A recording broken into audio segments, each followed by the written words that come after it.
de ces sujets, moi je me pose toujours une première question.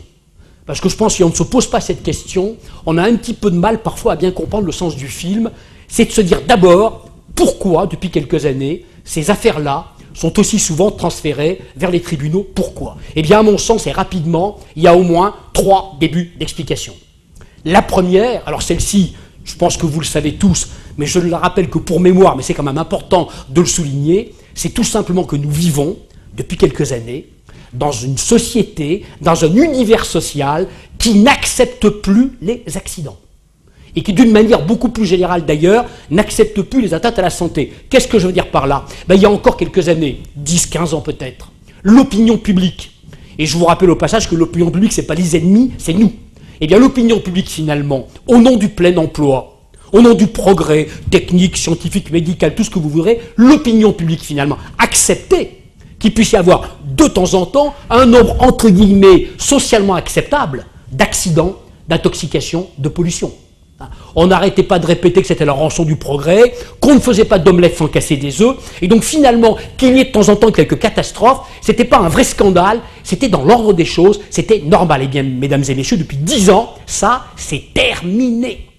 Chaque fois que survient un accident grave, une atteinte à la santé ou à l'environnement d'ailleurs, un ton se peut significatif, ce n'est plus perçu aujourd'hui comme le signe de la fatalité, c'est vécu, c'est ressenti comme la marque d'un véritable dysfonctionnement social.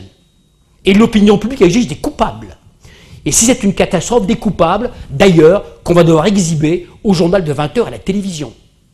Et moi, ce que j'appelle la sécurité civile, et je mets là-dedans l'hygiène, la santé, la sécurité et le respect de l'environnement, même sujet, mais qu'on le veuille ou non depuis 10 ans, c'est devenu finalement une valeur fondamentale de toutes les sociétés développées et de la nôtre en particulier. Et vous savez tous ici ce qui arrive à ceux qui s'attaquent aux valeurs fondamentales d'une société, eh bien assez rapidement, ces gens-là se retrouvent devant une cour d'assises ou devant un tribunal correctionnel. Et donc je crois que la première idée qu'on doit avoir en tête, quand on aborde ces sujets-là, c'est de bien comprendre une chose, c'est qu'on n'est plus en 1950, on n'est plus en 1980, en 2011-2012, nous n'acceptons plus en tant que citoyens ce que finalement nous avons longtemps accepté. On n'accepte plus de mourir au travail, comme on n'accepte plus d'ailleurs de risquer d'être malade en mangeant un beefsteak ou de sortir les 2 pieds devant de l'hôpital en allant se faire opérer de l'appendicite. C'est comme ça. Et je vous rappelle, puisque là je suis devant des scientifiques ou des techniciens, des ingénieurs, je vous rappelle quelque chose de tout bête, c'est que le droit, c'est une science humaine. Qu'est-ce que c'est que le droit finalement? Eh bien, c'est le reflet de l'état d'esprit d'une société à un moment donné. La société change, les règles de droit changent. La société évolue, la lecture que les juges vont faire des règles de droit, elle-même va évoluer. Le droit, quelque part, c'est un miroir. Quand on regarde les règles de droit dans un pays à un moment donné, eh bien, on voit avec un petit décalage naturellement ce que dans ce pays, on pense du sujet qu'on examine.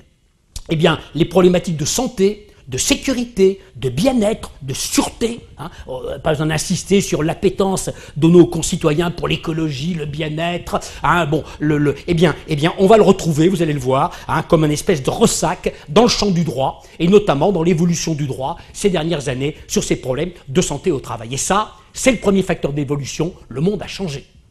Deuxième changement, et là je vais commencer à vous faire un petit peu peur, c'est que les juges, les magistrats, ceux qui jugent ce genre d'affaires en cas de pépin, eh bien depuis quelques années, naturellement, ils ont la main de plus en plus lourde.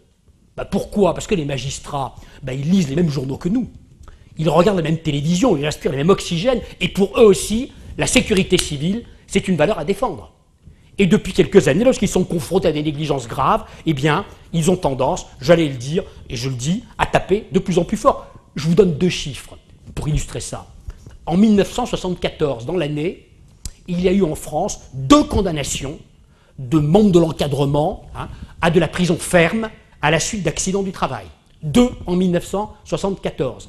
En 1994, 20 ans après, il y a eu dans l'année, pas tout à fait mais presque, 100 condamnations, 100, de membres de l'encadrement à de la prison ferme.